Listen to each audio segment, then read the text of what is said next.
Aleluia! Amém! É bom vir de manhã? Ó, vou falar para vocês, viu? Foi muito bom para nós, né? A gente ter mudado, né? A gente se sente até mais forte para estar aqui e ser bênção, né? Canal de bênção para vocês, né? E como é bom louvar ao Senhor, adorar o Senhor. E a palavra que Deus quer falar conosco, né, é realmente falar sobre adoração. Falar sobre a expressão do nosso amor para Deus. Falar sobre como que nós vamos nos expressar ao Senhor, né? E muitas coisas estavam ali, algo que Deus falou ali, que a gente estava adorando a Deus, e exatamente a palavra de hoje, Deus falou assim: não deixe suas feridas impedirem de você falar do meu amor. Não é verdade? Às vezes a gente deixa as feridas, as nossas limitações, e impede da gente falar de Deus para as pessoas. Eu não me sinto capacitado para fazer isso. Quem sou eu para falar isso? Quem sou eu para dizer isso, né? E estava ali tocando e Deus falou: fala isso, começa falando isso, né, para eles. Porque a gente olha assim: eu sou o pequenininho, eu sou insignificante. Não, irmãos, Deus não olha a aparência do homem. Davi foi chamado lá no rebanho, o fedidinho, né, o escondidinho lá das ovelhas, né? E quando o profeta Samuel chegou lá na casa de Jessé, e Samuel falou: vim aqui ungir um dos teus filhos para o rei. E aí Jessé chamou o mais velho, o mais forte, o mais experiente. Não é esse. Aí chamou o outro, não é esse. Aí chamou o outro, não é esse. E aí Samuel falou: acabou os teus filhos? Mas tem mais algum? Até Samuel falou: ué, Deus me mandou aqui, Deus falou para que aqui na casa de Jessé, na família de Jessé, da tribo de Judá. Não, tem mais um. Esse mais um é aquele que não morava ali com ele, era filho de outra mulher que Jessé tinha, o rejeitado, o que era escondido, porque desonrava Jessé, né? A aparência de Jessé, que estava ali, tinha que aparecer bem, né? Então aqui, ó, meus filhos aqui, todos fortes. Não é esse que eu quero. Eu quero aquele lá, o que você rejeitou, aquele que você ignorou, aquele que você não ajudou como devia ajudar, aquele que você devia honrar e não honrou. É esse que eu quero, aquele fedido lá que está com as ovelhas, aquele que cheira ovelhas, aquele que cheira esterco, aquele que cheira coisas ruins, que não tem cheiro bom. E Deus chamou Davi com 12 anos e ungiu ele como rei. Amém? Lembre-se disso. Deus não olha a aparência, Deus não olha as circunstâncias, Deus vai olhar o seu coração. E falando de Davi, né, Deus está colocando aqui, falando de Davi, o adorador, o homem segundo o coração de Deus, né? O homem segundo o coração de Deus. E para a gente entrar nesse clima aí do que Deus está falando sobre adoração, né? Davi tocava uma harpa, uma cítara, né? E quantos instrumentos Davi ele produziu, ele engenhou, né? Junto com outro discípulo dele, instrumentos musicais para o quê? Para estar adorando a Deus. Um homem que focou em adorar a Deus. Um homem que focou não olhando para a insignificância dele, mas olhando para o que Deus podia fazer na vida dele. A gente fica olhando a mulher encurvada, né, que a pastora Cláudia falou, né, para baixo. Davi olhou para cima. Davi é naquele momento que ele recebeu a unção, não que ele estava preparado. Ele não estava preparado ainda. Demorou quanto tempo, né? 38 anos lá de perseguição, que a gente já ensinou sobre isso. Mas ele foi amadurecendo, e quando ele foi amadurecendo, ele foi crescendo, ele foi criando experiência, não das coisas boas, mas dos embates da vida, mas ele nunca deixou de ser um adorador, porque ele buscava a presença do Senhor. Vamos abrir a palavra em Salmos capítulo 22, verso 3, e a adoração, ela atrai a presença do Senhor. Deus quer ser adorado, Deus nos fez, Deus nos construiu, Deus nos formou para adorar ao Senhor. E a gente tem que entender que o que é uma adoração? É realmente a gente trazer louvor. E o que é louvor? É entoar realmente uma homenagem àquele que vai ser adorado, àquele que vai ser venerado, àquele que vai ser idolatrado. A nossa humanidade, ela quer adorar algo palpável, algo que toca, algo que vê, porque crer no invisível é fé. Por isso que Deus, ele abomina a idolatria das imagens. Ele abomina tudo aquilo que centraliza no homem, coloca o homem como centro e tira Jesus, o filho dele, que é o Pai encarnado, também do centro. Então todas as religiões, se elas estivessem centrado em Jesus, estava ok. Inclusive religiões que usam a Bíblia, religiões que alteram a Bíblia e não centram em Jesus, centram no homem, centram em pessoas. Isso está errado. Olha que fala Salmo 22, 3.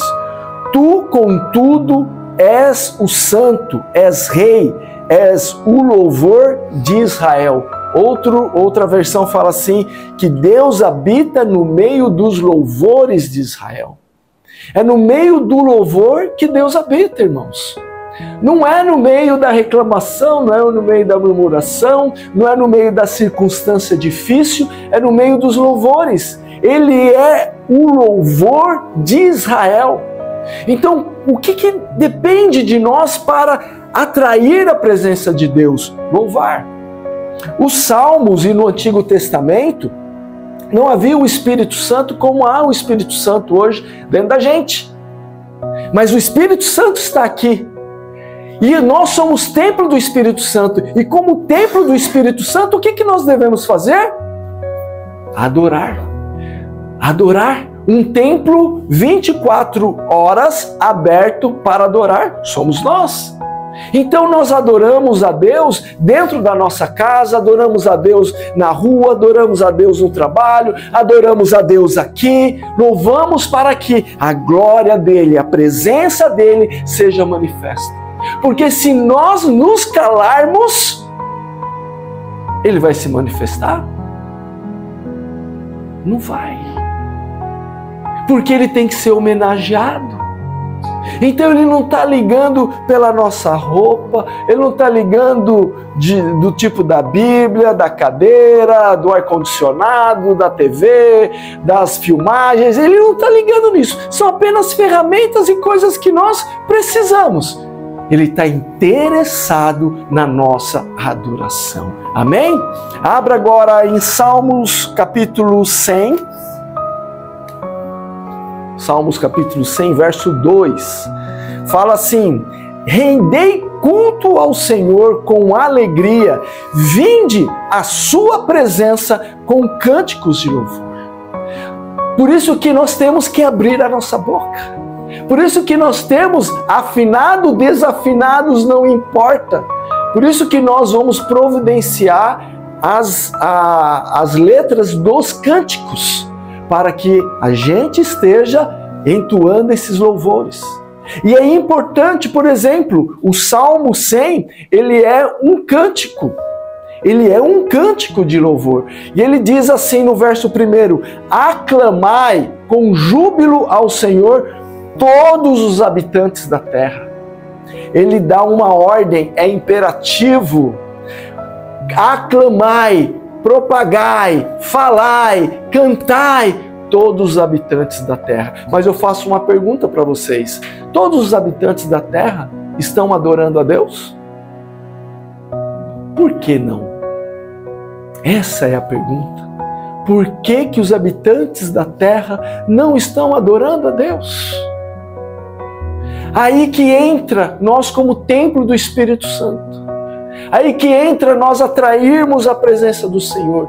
Esse ministério nessa sala aqui, ele pode ser um farol para esse bairro aqui. Para todas as pessoas que vê a placa. E muitas pessoas vê a placa ali. Agora, se nós entoarmos e rendermos louvor ao Senhor, a glória do Senhor vai vir. Os anjos do Senhor estão aqui, a presença do Senhor está aqui. Nós temos que adorar ao Senhor, fazer atos proféticos, proclamar ao Senhor, adorar ao Senhor, orar por esse bairro. Coloca nas suas orações este bairro, para que esse ministério seja um farol e atraia mais pessoas. Abra agora no Salmo 149. Salmo 149 diz assim: Aleluia! Cantai ao Senhor um cântico novo e o seu louvor na assembleia dos fiéis. Alegre-se Israel no seu Criador, os filhos de Sião exultem em seu rei, louvem seu nome com danças, cantem seus louvores com pandeiro e cítara, pois o Senhor se compraz em seu povo. Ele coroa de vitória os humildes, regozijam-se nessa glória, ó fiéis, e cantem jubilosos o dia todo e ao deitar. Altos louvores a Deus, estejam sempre em seus lábios e em suas mãos a espada de dois gumes. O louvor é uma arma de guerra. O louvor é uma arma de guerra. A dança é uma arma de guerra. Os instrumentos musicais é uma arma de guerra. Quem inventou a música é Deus. Deus inventou a música. Tanto que inventou que o número 7 é o número perfeito e é o número de Deus. E as letras, as partituras da música são formadas por 7 notas. Toda a harmonia é formada por 7 notas. E toda a harmonia é múltiplo de 7. Porque Deus formou e Ele está em cada melodia do cada instrumento, irmãos. Deus está na tua boca. Deus está dentro de você. Seja um instrumento de Deus cantando, seja um instrumento de Deus adorando, seja um instrumento de Deus proclamando, orando, louvando de dia e de noite. Ele dá vitória aos humildes. Regozijam-se nessa glória, ó fiéis, e cantem jubilosos o dia todo e ao deitar. O que esse salmo está falando? Adoração 24 horas. A adoração 24 horas. Põe lá os cânticos na tua casa. Não coloque música secular, porque você é templo do Espírito Santo. Eu evito colocar lá em casa nem coloco, né? Às vezes um cliente pede lá no consultório, aí a gente coloca, né? Mas até evito, mas é só louvor, só louvor, só louvor. Não me importo. Coisa boa vai fazer. Ele pode se incomodar ali, né? Os demônios vão ficar incomodados, né? Como eu falei aqui, né? Daquele irmão, né? Que se converteu lá no consultório, foi 2 anos orando e sempre louvor. Ele falava que aquilo incomodava ele, mas a partir do momento ele começou a trazer paz ao coração dele. Ele se sentia bem. E você já viu alguém dormir na cadeira do dentista? Lá acontece essas coisas. Eles dormem na cadeira, até fazendo cirurgia, gente. É impressionante, né? Tem uma cirurgia que já acabou. Nossa, parece que eu dormi, mas é verdade. Mas não é a gente. É Deus operando, é o Espírito Santo que abraça aquela pessoa ali, né? E Deus vai operando. E falando da adoração, falando desse louvor, falando dessa expressão de adoração, dessa transformação que nós temos que ter de proclamar, louvando ao Senhor, adorando o Senhor, tem uma personagem e um texto da nossa Bíblia que Jesus nos ensina a adorar e ela é exemplo. Abre lá a sua Bíblia em João capítulo 4.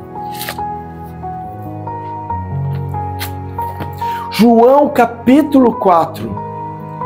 Nós vamos estar lendo do verso 6 até o 25, depois do 39 ao 42, mas não vou ler todos esses textos. Vamos estar meditando nesse texto.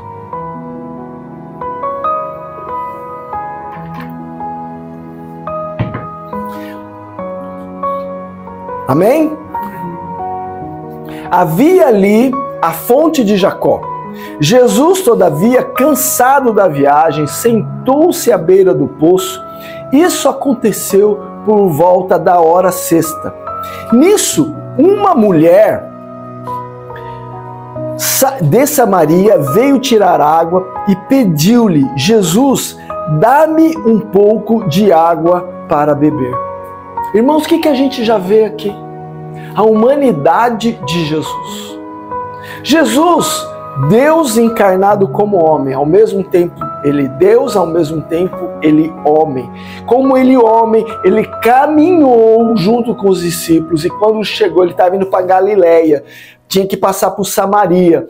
Quando ele chegou ali em Samaria, ele estava cansado. Ele estava cansado. E os discípulos foram para a cidade comprar mantimentos, porque ele sentia fome também, ele era o homem sentindo fome. E ele sentiu sede e cansado, ele foi até esse poço de Jacó, sentou-se. E quando ele sentou-se, era meio-dia.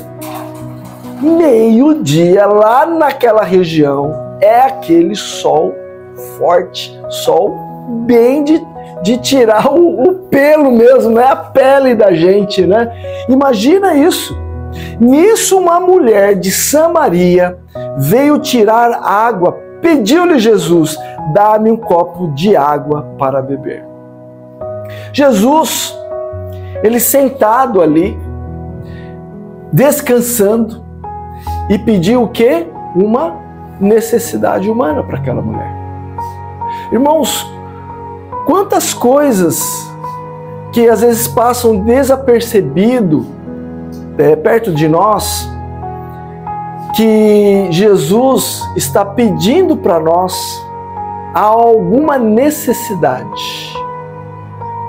A palavra de Deus nos fala lá em Mateus que quando ele esteve preso, não fosse visitaste. Quando ele esteve enfermo, não foi visitar ele no leito da enfermidade. Quando tive fome, não me deste de comer. Quando tive sede, não me deste de beber. As necessidades que as pessoas têm ao nosso redor é como Jesus estivesse falando para nós. Será que você tiraria de você para dar para alguém? Sabe, às vezes as pessoas, aqui acontece muito, né? Você está no supermercado, vem uma pessoa, às vezes você vê que é um drogado, você vê que é uma pessoa que vai usar talvez o dinheiro, vai usar aquele mantimento, nem vai usar de forma correta, mas tem pessoas também que vão usar de forma correta. E sabe, às vezes a gente, não tenho nada, e às vezes você não tem mesmo, né? Você não tem mesmo. Mas se você tiver alguma coisa, irmão, seja uma moeda, seja uma nota, seja um mantimento, seja um alimento, dê.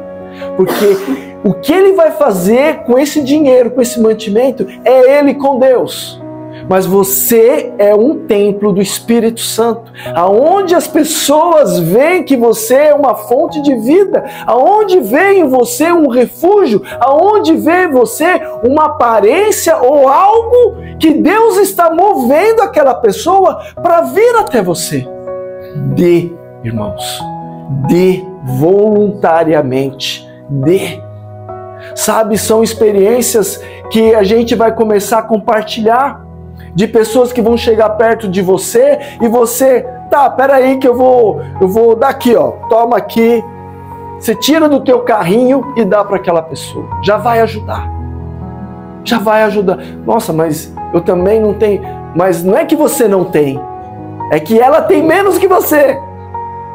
Então, um pouco que você tem, você vai dividir. Lembra de sexta-feira passada, do profeta que pediu para a viúva, que ela estava pegando 2 gravetos para fazer um bolo para ela e para o menino e para morrer, mas ela obedeceu o profeta, fez primeiro para o profeta e não faltou farinha e óleo para ela até que a seca passasse. Irmãos, a gente tem que entender que nós somos fonte. A gente tem que entender que nós somos instrumento de Deus na mão dele. E tudo que está ao nosso redor tem que começar a florescer. Tudo que está ao nosso redor tem que começar a gerar vida. Amém? Amém. E Jesus pede essa necessidade dele para essa mulher. E essa mulher responde assim para Jesus. Então lhe respondeu a mulher de Samaria: como sendo tu judeu, pedes de beber a mim, uma mulher samaritana? Pois os judeus não se relacionam bem com os samaritanos. Jesus, ele quebra a religiosidade, porque a religiosidade afasta nós de relacionamento.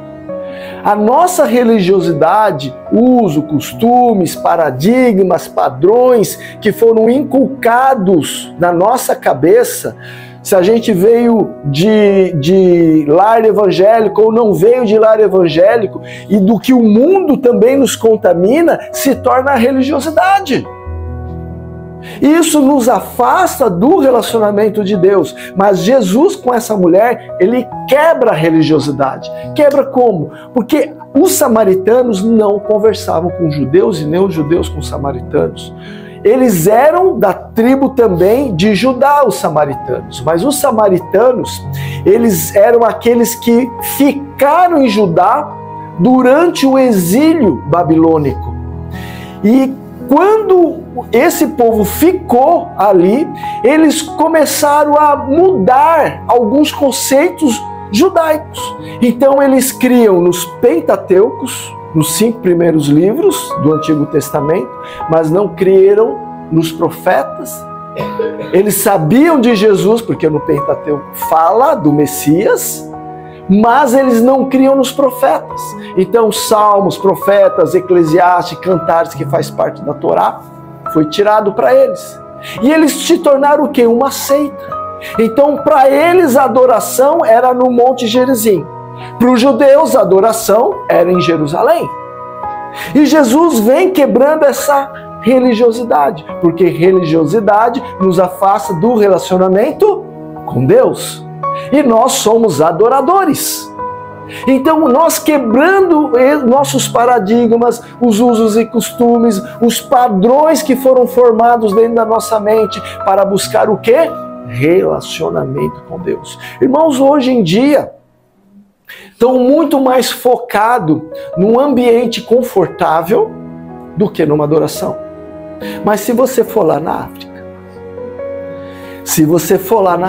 e eu falo porque conheço muita gente que foi na África, os cultos são feitos debaixo de pé de mangueira, debaixo de árvore de 7 copos, com um banco de madeira. Mas ali se manifesta a glória de Deus. Se você perguntar para eles, quem é que tem televisão? Ninguém vai levantar a mão. Mas se você perguntar para eles, quem é que já viu o morto ressuscitar? Eu acho que mais de 50% vai levantar a mão. E se eu perguntar aqui, ninguém viu. Nem eu vi. Sabe por quê, irmãos? Porque nós não estamos manifestando a glória de Deus. A gente quer que o milagre aconteça, mas como que o milagre vai acontecer por causa dessa religiosidade que a gente coloca? Às vezes a gente coloca preguiça, tira a disciplina, tira o foco, coloca outras coisas no lugar. Às vezes não é uma religiosidade, às vezes é o quê? é um padrão de vida que a gente tem que mudar. É um padrão de vida. Você pode caminhar na praia conversando com Deus, mas toma cuidado com o que você vai olhar na praia. Não é verdade? Você pode ir na academia e orar pelas pessoas que estão ao seu redor, mas toma cuidado com o que você olha na academia, né? Porque o ambiente é contaminado, mas você não. Mas você tem que vigiar. Agora, quando você está no seu ambiente, na sua casa, que você governa o seu ambiente, o ambiente é totalmente diferente. É igual nós estamos aqui, como a palavra de Deus fala, onde tiver 2 ou 3 reunidos no meu nome, ali estarei. Ele está aqui, os anjos estão aqui, Ele está falando conosco. Porque nós estamos abertos. Irmãos, o que nós temos que entender, que nós temos que quebrar esses paradigmas para nos aproximarmos mais de Deus. Quebrar a religiosidade, o muro, as mentiras que os costumes colocaram em nós. As políticas dentro de igrejas, os ambientes confortáveis que as igrejas estão proporcionando para o show, para a aparência.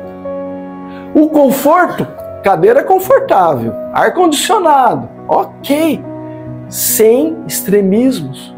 O que se torna uma seita? São os extremos. Os extremos em cima da própria palavra de Deus e as modificações da palavra de Deus. Isso aconteceu com os judeus, os escribas e fariseus, isso aconteceu com os samaritanos. Os samaritanos tiraram os profetas. Os judeus tinham os profetas, mas faziam da lei um peso e nem eles mesmos cumpriam o peso e acrescentava mais ainda, por causa do poder que eles tinham. Irmãos, isso não muda hoje em dia. Se a gente vasculhar dentro do meio evangélico, também está acontecendo. A gente tem que vigiar, que nós não podemos deixar essas religiosidades entrar dentro do nosso coração, porque nos afasta de Deus. Então nós estamos adorando a igreja e não adorando a Deus. A pessoa fala, eu não posso ficar sem ir na igreja. Você está adorando a igreja, porque Deus está em todo lugar. Agora, isso não quer dizer, é outro extremo, que a pessoa não entra mais em comunhão com a igreja. Não é isso. Tem que estar em comunhão também com a igreja. Equilíbrio. Equilíbrio. No verso 10, Jesus respondeu a ela, se conhecesse o dom de Deus, e quem é o que te pede, dá-me de beber, tu lhe pedirias, e ele te daria água viva. Sabe o que Deus quer passar nesse relacionamento que Jesus está tendo com essa mulher? Jesus não se importa com os valores que nós temos. Ele se importa com o que nós vamos dar para as outras pessoas. Então, se nós somos um saco furado, nós não temos nada para dar. Se nós somos cheio de coisas ruins, amarguras, dores, feridas, é isso que nós vamos passar. Se nós somos religiosos, é isso que nós vamos passar. Mas se nós somos curados, se nós somos sarados, se nós estamos buscando realmente essa adoração ao Senhor, ser 24 horas um templo aberto para adoração ao Senhor, é isso que nós vamos passar. Olha que fala a palavra, Ele te daria água viva. Onde estamos colocando o nosso coração? Nas necessidades ou nos lugares áridos sem vida na nossa vida? Porque as expectativas que nós colocamos diante de Deus são as nossas necessidades. E nós pegamos e colocamos diante de Deus necessidades. Deus, você tem que fazer, Deus, você tem que fazer. Mas quando nós colocamos, seja feita a tua vontade, é diferente. E aceitamos qualquer caminho que Ele colocar dentro das opções que nós podemos ter na nossa vida de escolhas, Senhor, seja feita a tua vontade. Se é para o caminho mais fácil, amém. Se é o caminho mais difícil, amém. Não importa. O que importa é fazer a vontade dele, obedecer, fazer a vontade dele. E para isso nós temos que entender que esse relacionamento com Deus não é de expectativas, mas é de dependência. É assim que um filho depende do pai. Então nós mudamos esse conceito religioso de ir na igreja, nós mudamos o conceito religioso de estar adorando a Deus apenas porque estão tocando e os outros estão cantando e tem uma letra na frente. Nós estamos adorando a Deus porque nós queremos agradar Ele.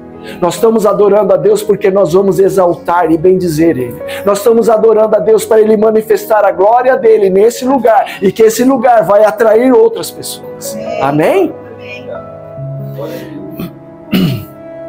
No verso 12, Jesus fala para essa mulher: acaso tu és maior do que... Quer dizer, essa mulher fala para Jesus: acaso tu és maior do que o nosso pai Jacó, que nos deu o poço, do qual ele mesmo bebeu, e bem assim seus filhos e seu gado? Essa mulher, ela não conhece Jesus e acha que conhece.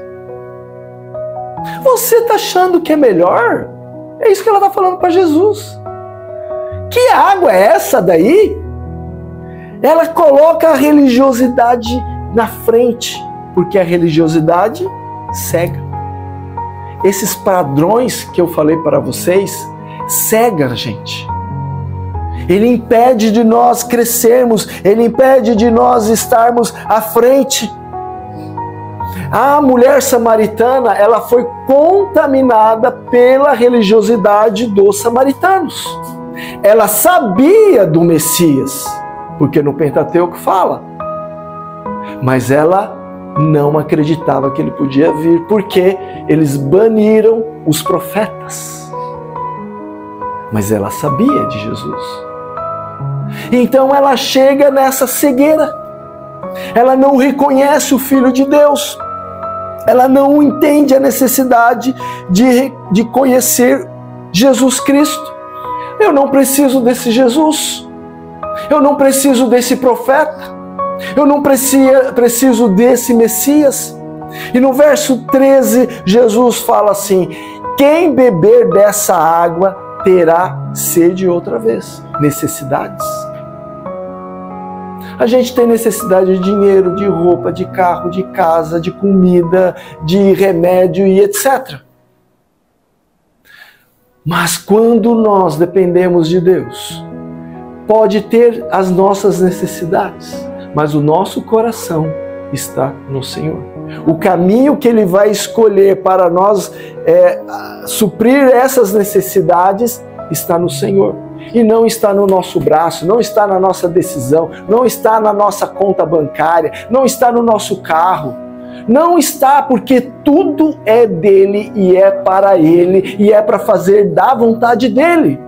E isso é perigoso, irmãos, porque muitas vezes o poder que nós temos, seja de um carro, seja financeiro, seja de um remédio que você tem, seja até próprio do teu conhecimento, você tem que questionar a Deus.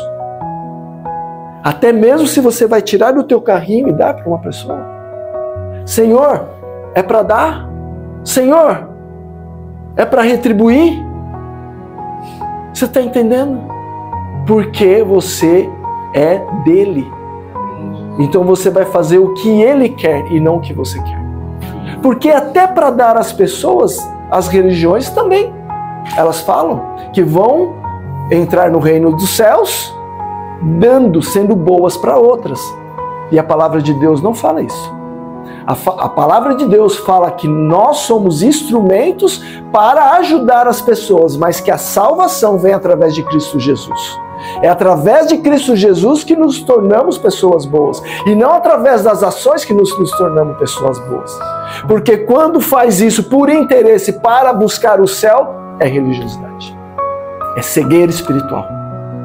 Mas quando faz isso como instrumento de Deus, de adoração, é diferente. É isso que essa mulher não está entendendo. Jesus fala para ela: aquele, porém, que beber da água que eu lhe der, nunca mais terá sede.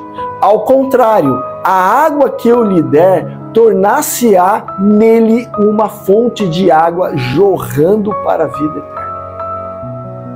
Às vezes é difícil entender isso, porque necessidade de beber água, como essa mulher, como nós temos, né, de necessidade de beber água, e eu vou beber um pouquinho d'água, é uma necessidade. Jesus teve necessidade,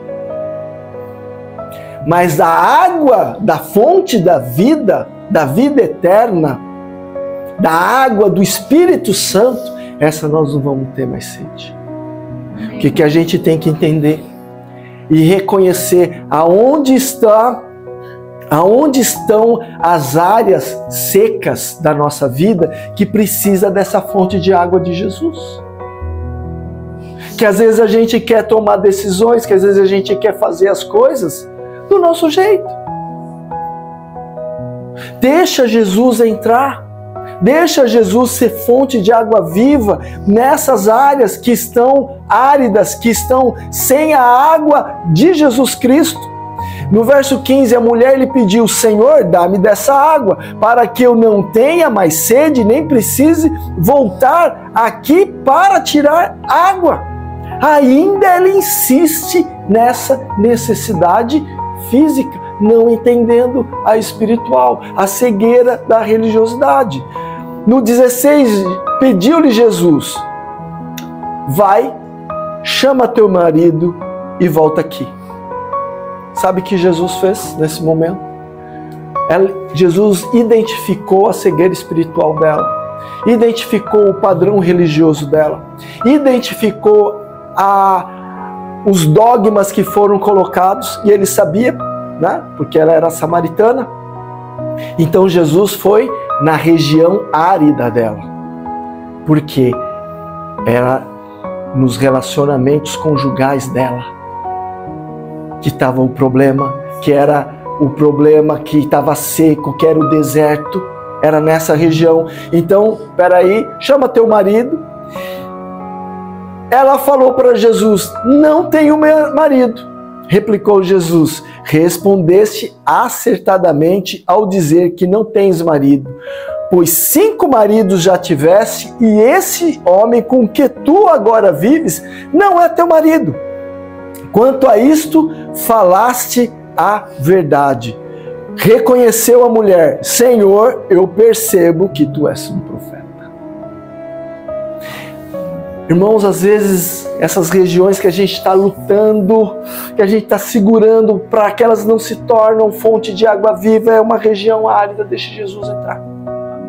Deixa Jesus entrar. Tira as cercas, tira os muros, deixa a fonte de água viva entrar, para ela se tornar fonte, para ela se tornar vida, para ela se tornar abundante. Sabe, quebra os dogmas, os padrões.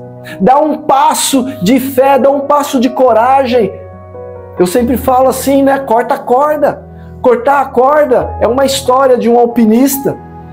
Ele foi lá escalar uma montanha e teve uma avalanche, ele caiu, ficou pendurado por uma corda e passou a madrugada e uma voz falava: corta a corda, corta a corda. E ele ficou inseguro de fazer isso e ele morreu ali. Quando o socorro chegou, ele estava a 1 metro do chão. Se ele tivesse cortado a corda, ele estava salvo. E às vezes a gente não quer se lançar para Jesus dessa forma. Às vezes a gente não quer se lançar nas nossas feridas, nossas machucaduras, nas regiões que estão áridas, que estão mortas, que estão secas. E sabe o que faz muitas vezes a gente não cortar a corda, não se lançar aos pés de Jesus, não deixar a fonte de água viva entrar, não beber dessa água que Jesus nos oferece? É o nosso medo.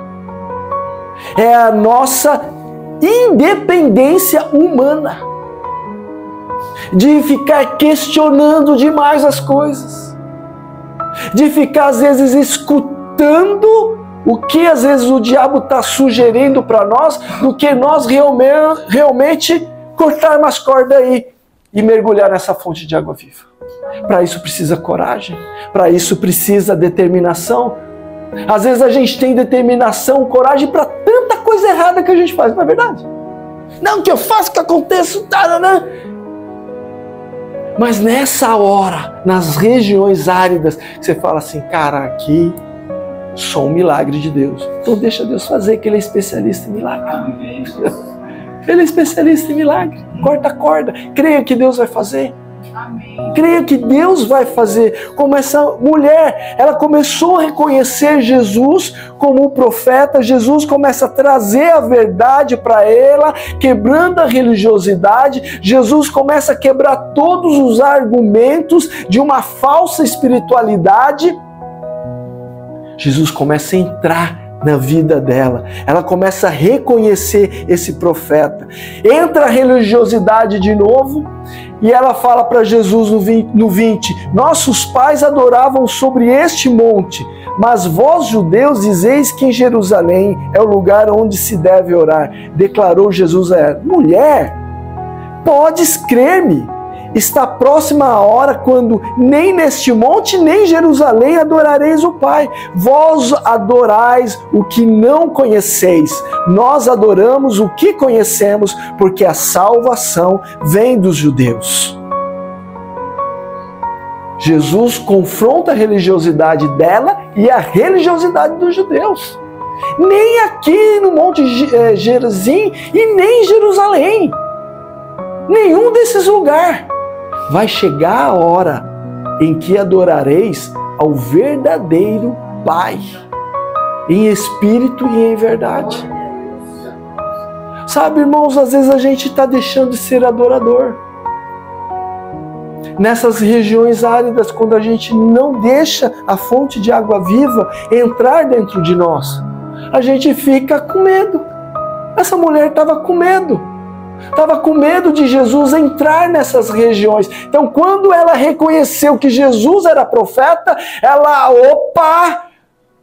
vou colocar religiosidade de novo, vou erguer um muro, vou me defender. E Jesus vem, nem aqui nem lá. Tanto vocês samaritanos como judeus estão errados. Já está chegando, só que ela falou uma coisa. Só que Jesus falou algo para ela. Uma verdade. Que o Messias vem dos judeus. O Messias vem dos judeus. Eles não conheciam a Jesus, porque eram samaritanos, mas já tinham ouvido falar, tinham conhecimento. E a partir do momento que Jesus quebra a religiosidade, no 23, mas a hora está chegando, e de fato já chegou, em que os verdadeiros adoradores adorarão o Pai em espírito e em verdade, pois são esses que o Pai procura para adoradores. Irmãos, se Deus está procurando verdadeiros adoradores, como diz um amigo meu, então existem os falsos adoradores. Às vezes tem área da nossa vida que nós não estamos sendo verdadeiros adoradores. Tem áreas que a gente está relutando, tem áreas que a gente está erguendo muros, tem áreas que a gente fala com medo e fala com insegurança e a gente quer definir e a gente não sabe esperar. Tá vindo a tempestade, tá vindo a tempestade tá vindo. Tá vindo a tempestade tá vindo. Tá vindo a tempestade tá vindo. E Jesus fala, fica firme, fica aí. Se una, se firma, porque vai vir a tempestade, mas você tá plantada onde? Na rocha. Não na areia. Porque eu vou me proteger, então eu vou erguer aqui um abrigo e rapidinho. Jesus pediu?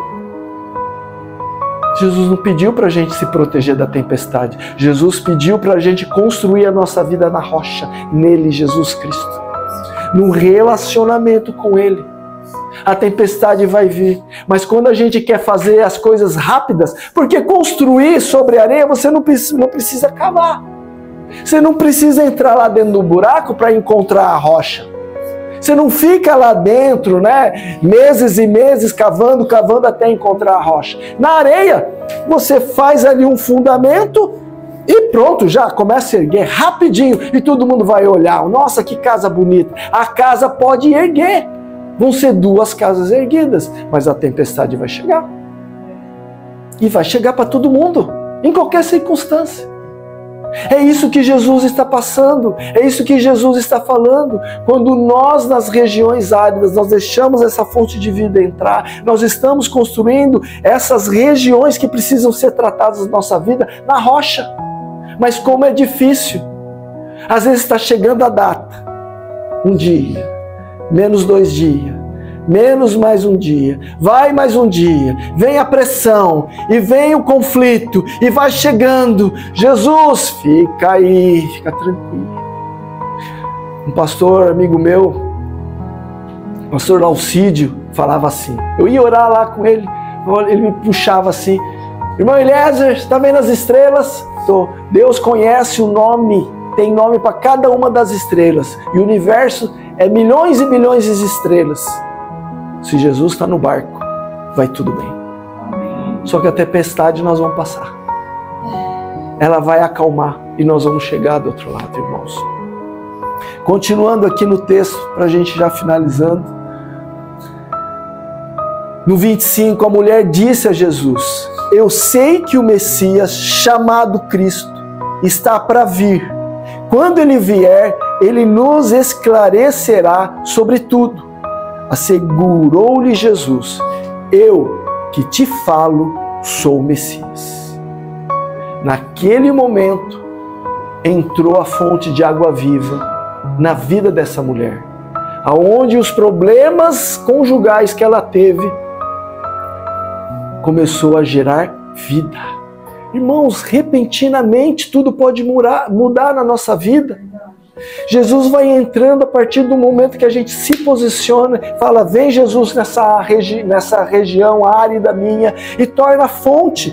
Então aquilo que nos machucou vai se tornar cura para as outras pessoas. É algo que a gente sempre fala aqui no ministério.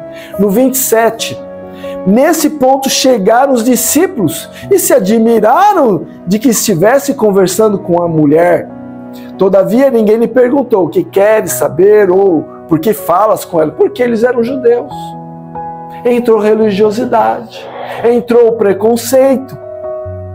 A mulher então deixou o seu cântaro, foi à cidade e disse aos homens, vinde ver de um homem que me disse tudo quanto tenho feito.